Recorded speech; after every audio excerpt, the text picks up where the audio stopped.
As part of our IGN First exclusive coverage of The Outer Worlds 2, we dove deep into its weapons, some of the wild and wacky ones that Obsidian packed into this sequel. The game features improved gunplay along with a viable stealth system and revamped weapon modding, which we got new details on, but of course, lead systems designer Kyle Koenig and design director Matt Singh join me in breaking down what's new with your arsenal as they explain each weapon we'll be seeing here. So coming into Outer Worlds 2, one of the things we first decided on is we really wanted to step up gunplay. So we took a step back and we said, okay, we really want deep RPG systems, we really want good gun feel, how can we make these interact nicely? And what we landed on was, let's just make the guns feel as good as possible right from the get-go. Let's key in recoil and sway and spread and make all of the things that really make the moment-to-moment gunplay feel satisfying. And then build on top of that with RPGs so that players that maybe aren't invested in guns and they're not trying to have the soldier gameplay, they still have fun with guns and they still feel like their shotguns are satisfying and their sniper rifles can dome enemies from afar. But the player that does invest with guns can still feel like, oh, I've really keyed into this gameplay and it's really powerful now. And one thing that we really wanted to key into is just a higher variety of weapons. And that doesn't just mean quantity, it really means making sure that weapons feel distinct from each other. That might be things like recoil, things like sway patterns, but it also means things like having unique reload animations for each type of weapon. That sounds like a minor thing, but it's actually a really big difference in the feel of a weapon when you're playing through and you feel, oh, this thing's chunking out and I'm slamming this thing in. It feels very distinct and different from something that's like a quick tactical reload, right? And we take that and apply it to all of our firing animations, the recoil, our reloads, how things like mobility interact with weapons, right? We'll have certain weapons where, hey, you can sprint and fire this thing at the same time, and other ones, like big, heavy weapons, are going to be slow and lumbering. So we have a different feel for each of these, and they have their own distinct spaces. That's where we start, and then we start blending in RPG mechanics on top of it. We don't want to compromise the base feel of a weapon. We always want that to feel satisfying, but we want to be additive with really cool synergies with RPG systems. The Popup Gun is a really cool one. Instead of like firing, bullets or anything, it actually shoots out advertisement drones. And so these drones, they pop up and they play advertisements at your enemies, like corporate slogans and all these fun little jingles and stuff in a way to distract them. So you can use it to distract enemies, and you can swap to a different weapon and capitalize on that. You can use your companions to synergize with that. Or it also has a fun little mechanic where if you reload the weapon, it'll actually detonate those drones, like their little mobile mines. And so you can use it in a lot of fun different ways. You can put up a wall of them, you can distract a big horde of enemies, or you can capitalize on just like using them almost like placed mines and then destroy them on contact. They're really fun. It's thematic in that like it takes that corporate tone that we had from the first game, blends it directly into the weapon in a really fun and interesting way, but also has some interesting mechanical differences that you can play with in a fairly non-traditional weapon style. I love the Doom games, and I did really want to bring our version of the BFG into the Outer Worlds 2. So we came up with something called the Big Bang, which is actually interesting in that it's a unique science weapon in the game. It keys into its own unique ammo type called arc gas, which is a really unique resource that you can only get from interacting with rifts in the world. So there are rifts in space-time. And you'll get this unique energy source to fuel this weapon, super rare. But when you do, it just shoots out this huge ball of rift energy that just nukes everything in its path. You can really synergize this well with things like our throwables. So we have a number of like grenades and things like that in the game. And a returning kind of element type we have is gloop. And so you can synergize a lot of different weapons. The Big Bang works really well with this, where you can gloop a big bunch of enemies. They're all stasis in the air, and then capitalize on that by charging up this Big Bang weapon and then just nuking them all from orbit. It's super, super fun. But you're not going to be able to do it a huge amount of times in the game, so you got to really conserve your ammo. Yeah, it's one of my favorites. The Bullet Blender is a unique gun that uses ammo directly from your inventory, so it doesn't need to reload. One of the things we changed from Outer Worlds 1 is we added a lot of new ammo types to help differentiate different weapons and create more value between the different weapons. And the Bullet Blender just uses all of them. And when it uses ammo of a certain type, it changes how it shoots. So if you have shock rods that you normally use for your electric weapons and your Bullet Blender eats it, it shoots out shock damage. And it's just a great way end game to kind of use everything left and really blow through your resources just pretty quickly. So the plasma pistol that we have, it's actually pretty fun and unique in that by default it shoots out bolts of plasma, but it has a really unique charge mechanic where as you charge the weapon, these bulbs will start lighting up and moving on the weapon. And the higher your charge level, the more bolts will come out. But if you hit it just right, if you time it where all of the lights light up, you'll get a little ping. If you let go right then, you get a huge bonus to how many projectiles you're firing out. And it can be really fun because you just got to find that little sweet spot. And we've got a bunch of different things like that. But that's just one example of it's fun to play on its own, but it just has that extra little thing that you can key into to capitalize on, which is kind of like a game within the game. So we also have unique weapons, which are like the wackier version of the base weapon.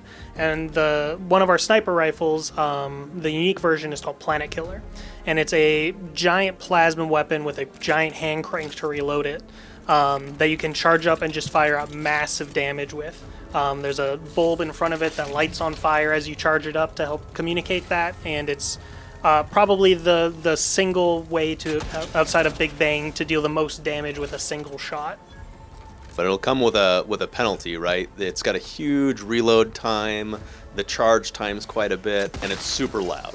So you're going to be able to get one good shot off and maybe blow somebody up, but everybody's going to know where you're at, and so you're going to have to use that to your advantage.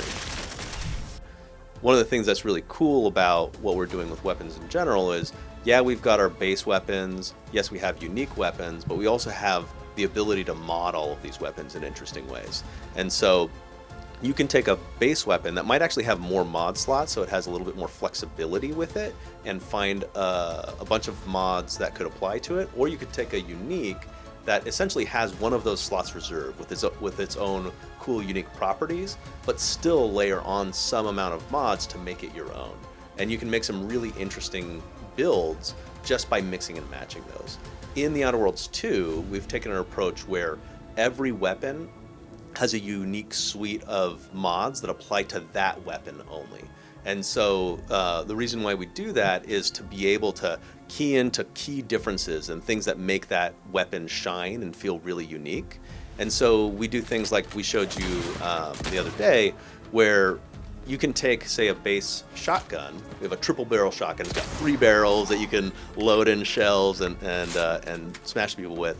But by default, you can't it'll take you out of sprint, or it'll take you out of like sliding or mobile actions when you're firing it. It's powerful, it's loud, it's big, but what you can do is you can apply like a sawed off mod to it.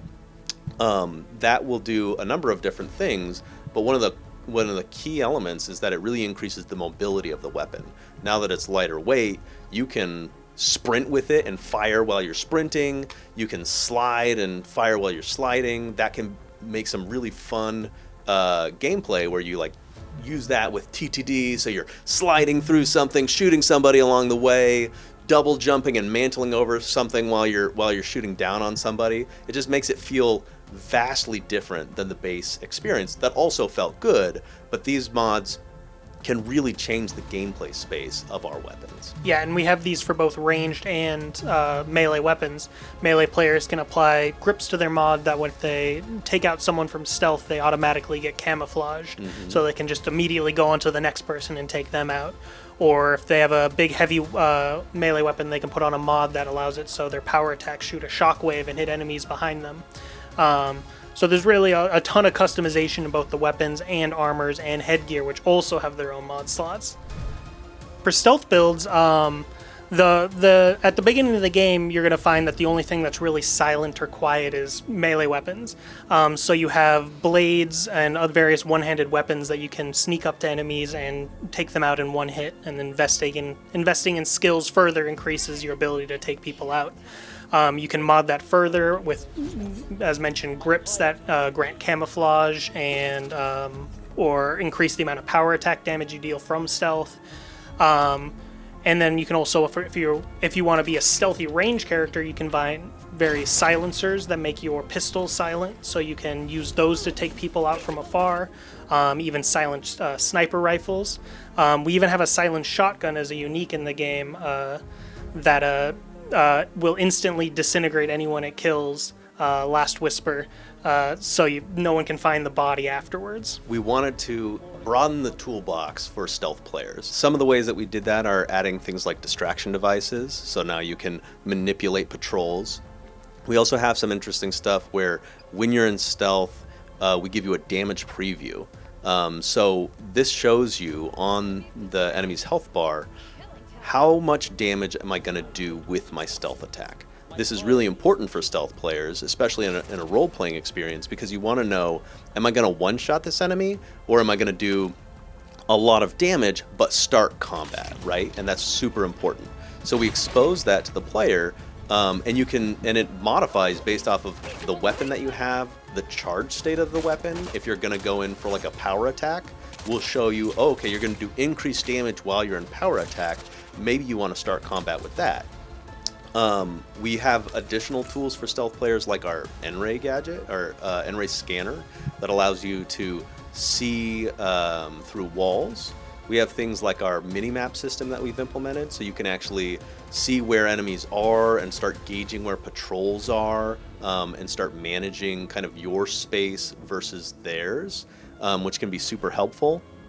And then, let's see, we have like a number of kind of perks that you can perk into. In addition to like all of the weapons we've been talking about, there are weapons that deal more sneak attack damage, but we also have perks that'll key into that, where if you take somebody down, you might get a temporary movement bonus, where you can now use that to get out of sight very quickly or move to the next target really quickly in interesting ways. We have things like stealth grass, so that you can go into a space and be in soft cover where people can't see you unless you kind of start going loud or start killing people. But that's really helpful for planning out your path through a space. Yeah, and just like weapons, we have a number of unique armors and helmets that I can't wait to go into in our IGN second. Well, Matt, we can't really say anything about an IGN second, but what I can promise is more on The Outer Worlds 2 in this month's IGN first. So check out our breakdown of the new flaw system and RPG mechanics, and stay tuned for our deep dive on combat and my talk with Leonard Boyarsky, creative director and original Fallout developer, about how this game fits into Obsidian's legacy. And for anything on The Outer Worlds 2, stick with IGN.